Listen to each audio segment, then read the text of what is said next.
Wow. Another late winner for Celtic. Another win for Celtic in domestic competitions as Celtic go 3 points clear at the top of the table. We're live this afternoon. I'm actually starting work in 19 minutes, meant to be. So this is going to be rushed. I usually hate doing these live reactions because I never get time to sit and gather my thoughts. I never get time to sit down and see what the consensus is amongst everyone. It's pretty much shoot from the hip and hope for the best. And that's exactly what it's going to be for this live reaction. Welcome to everybody who is watching. Welcome to everybody in the chat. Make sure to get your opinions put in. I'll try and bring as many on screen as possible. It's going to be fun because it's another winner for Celtic. It's another sickener for the opposition as they wait for that little bit of hope late on, only for Giakoumakis to break the hearts and send Celtic 3 points clear at the top of the table. 11 games to go in this Premiership season, and it's going to be like that this whole time, I imagine. I think it's going to be, touch and go. The heart's going to be going at a different pace every now and then, and we're going to have to get used to this. And last minute winners, or late winners, have been a great success for Celtic this season. It seems like when we have to get into the nitty gritty, when we have to dig deep, there's always something there. This team's got such a belief in it that they can do something, even when things aren't going our way. That's the thing about that game today. I must admit, as I was watching it, 2-2, 10 minutes to go, it just didn't feel like the game was going to go our way. There was that little bit down below that I could feel we might have got something, but it just felt like with the way the run of the play was going, the way chances were going, I just felt like there was something that wasn't going to go our way today and we were going to miss up on that opportunity of Rangers dropping points earlier. But lo and behold, you get your Giakoumakis, big gorgeous Giakoumakis, seeing his top half, fantastic. But honestly, gorgeous man, hat-trick for him today, and ultimately it sends us up the road smiling with another 3 points as we prepare now for Thursday. I'm seeing a lot of people obviously bringing in that Thursday game now. Yeah, let's just focus on the league, etc. Listen, we can get the job done, and that's a conversation for another day. We'll probably touch on that at the podcast. I don't want to think about Thursday quite yet. I'm going to bask in the glory of winning today, and I want to talk about that performance. So yeah, hello everybody in the chat. We'll get everybody's stuff up as we go on, and I'll talk about people's opinions, etc. But I'm hoping today, the overwhelming thing for me today, is I'm hoping that the performance of Giakoumakis is going to now silence the critics, silence the doubters. He is good enough to be a Celtic player. Hat-trick from him today. I think he's a really talented guy. I really like him, and I know that it was a little bit of a slow start, and him being injured didn't help.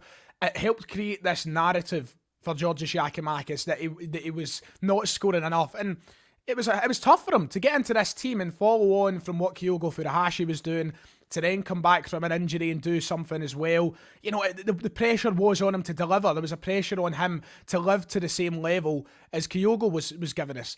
And that's not easy, it's great for Kyogo to be setting that bar so high, but for other players that can become difficult, and it suddenly makes it so easy and so simple for a narrative to come about and for the pressure to build on him when he doesn't deserve it. And today I think that was a real statement of a performance, and it was one that he's been waiting on. We've seen the quality of goals and the quality of striker that he was given when he was playing for his old side over in Holland. He was top scorer in the Eredivisie for a reason, and these were the sort of performances that he was giving out. Games like that where he was in the right place in the right time, he was using his body the right way, he was getting into the right areas. All of that was coming today for Giakoumakis, and ultimately that's how he gets his hat-trick. It was absolutely superb today. And I thought everything that he was doing was just, enhancing what we were doing in the final third. And we talk about how wingers make life easy for the strikers at Celtic. We talk about how good Jota has been, how good Abad has been. That's really been one of the main things about this season. But when you have a striker doing things like he was today and moving and just using his body right, doing all these things, it makes life easier for himself and for the wingers too, instead of the vice versa. So I'm very much happy that Giakoumakis gets that big performance today. If you've been listening to me all week on the channel, if you've been listening to me all season really on the channel, I've really been trying to root for him, and I've been driving the fan club as much as I can with all the other Giakoumakis fans. And today I feel like that's the performance we've all been waiting for, and it's truly the performance that is it's going to be one that's vital come the end of the season. It's one of those games once more, like it was with Dundee United, like it was with Ross County, that it's going to be really telling, and it's going to be really pivotal to where the league title ends up this season, whether it ends up in Parkhead, whether it ends up in Ibrox. We're going to remember the Giakoumakis hat-trick. It's one of the games that could have had a massive impact and effect on where this title goes. It sent us 3 points clear. That late goal sends us 3 points clear. And you know, he never gave in at all today. Thought he was fantastic. And when we talk about these three things I've learned, that's the overwhelming lesson for me today. That's the big one. And that was the coming of Georgios Giakoumakis, I think. I think today was the performance we've been waiting for. He has had good performances, don't get me wrong, but I think this is the real perfect storm that we've been waiting for. The player that we know he can be, or we've heard he can be, you could say. And that all came today in this game. But it wasn't an easy game. We've got to talk about that. Dundee made life really, really hard for Celtic today. And, you know, they kind of shook us going into that game once more. It was one of those ones we knew we had to deliver. We knew we had to go and follow up on Rangers dropping points earlier in the day. That wasn't going to be easy. The pressure does come on you at that point. And doesn't matter who you're playing. And I know we said, I'm not going to rewrite my narrative. I'm not going to rewrite things that I've said. In my video I was saying, you know, Dundee's a team you have to beat. If you can't beat Dundee at Celtic Park, you're not going to win league titles. And I insist on that. And we did beat them at Celtic Park today, that's the thing. But when you're suddenly playing the second game of the day and you're suddenly going into a game knowing you can take advantage, it becomes harder. The pressure does go on the side a little bit more, and other teams tend to play better. We've seen that on different occasions now. We've seen that against Dundee United. We've now seen it against Dundee today. The other team turn up. They want to spoil the party. That's ultimately it. And Mark McGee would have been sitting in the stands somewhere thinking, right, well, let's make life difficult for Celtic. Let's take advantage of the nerves that will be there, because I don't think Celtic are a particularly nervy side. I don't think that we are a side that easily fall to the sword or fall to pressure. However, any team in the world with that psychological effect in them, other teams will rise to it and they will try and take advantage of it. And that's the second time it's happened at Celtic Park this season. And Dundee done really well, and we had to handle that. And I thought we did handle it well in portions of the game. Other portions of the game I thought were poor. I think there was definitely negatives. That wasn't all just perfect because we won. However, we did deal with it. We did get the 3 points, and we see ourselves go 3 points ahead of the table. And once again, we've seen that same style, that same performance of Celtic that doesn't stop. We'll keep reverting back to that, and that's going to be massive. We don't stop. We never stop. And once again, that was another game that kind of upholds those values of that video we've seen way back at the start of the season, with a fantastic 3 points today, late at the death. In terms of the team selection, I will come on to I'm seeing comments fly in. I'm absolutely loving it. I'm looking forward to having a wee bit of a chat with the comments as well, as I need to actually get ready for work. But the team selection, I like that. I like that we went back to the midfield that had Hatate included in it. The one thing that did bug me a little bit, and I think we did see maybe flashes of it today, was seeing Juranovic on the left-hand side. I still feel like the guy should be playing in his strongest position. And I understand we've got Tony Ralston there, who's had a fantastic season and deserves minutes.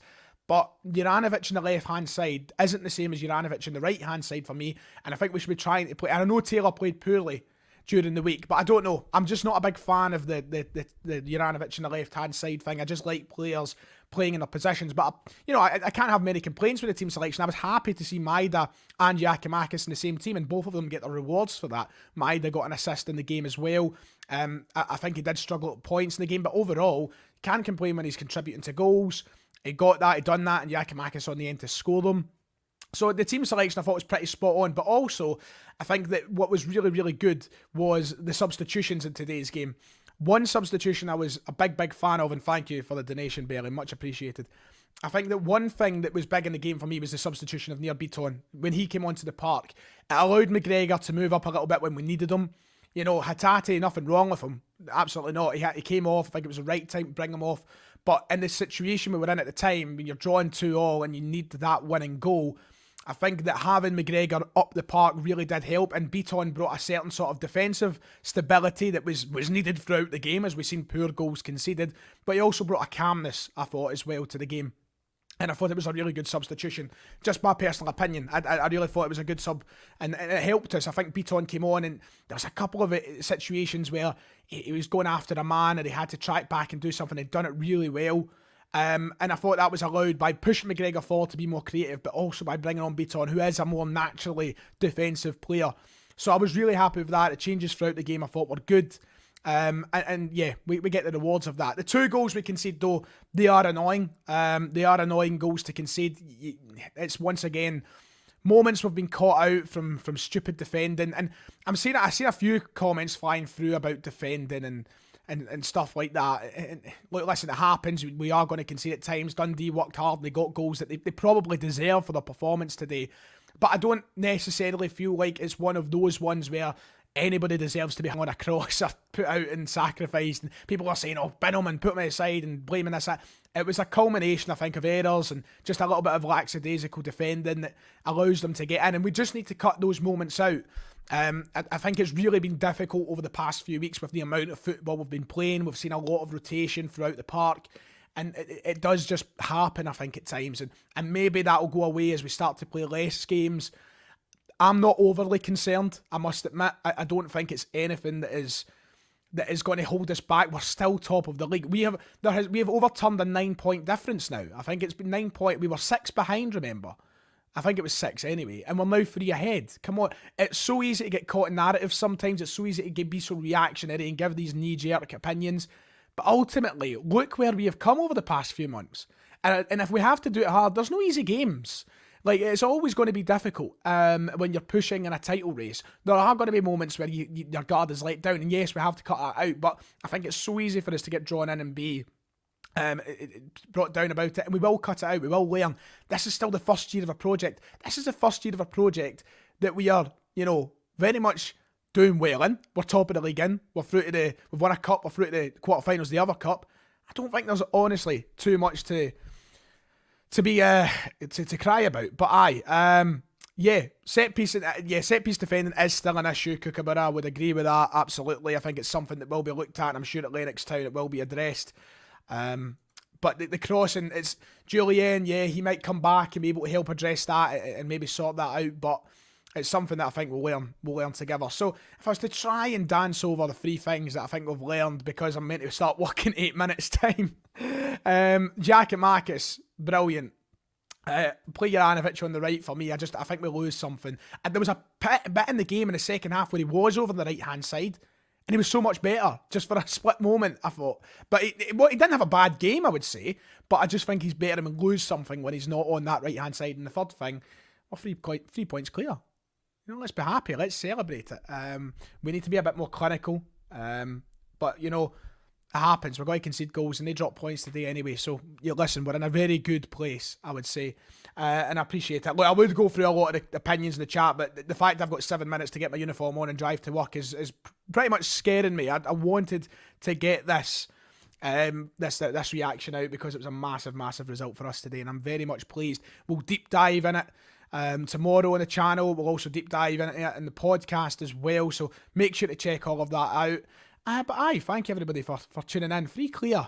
Feels great. Good day to be a Dundonian. Right, cheerio. I've enjoyed it. See you next time.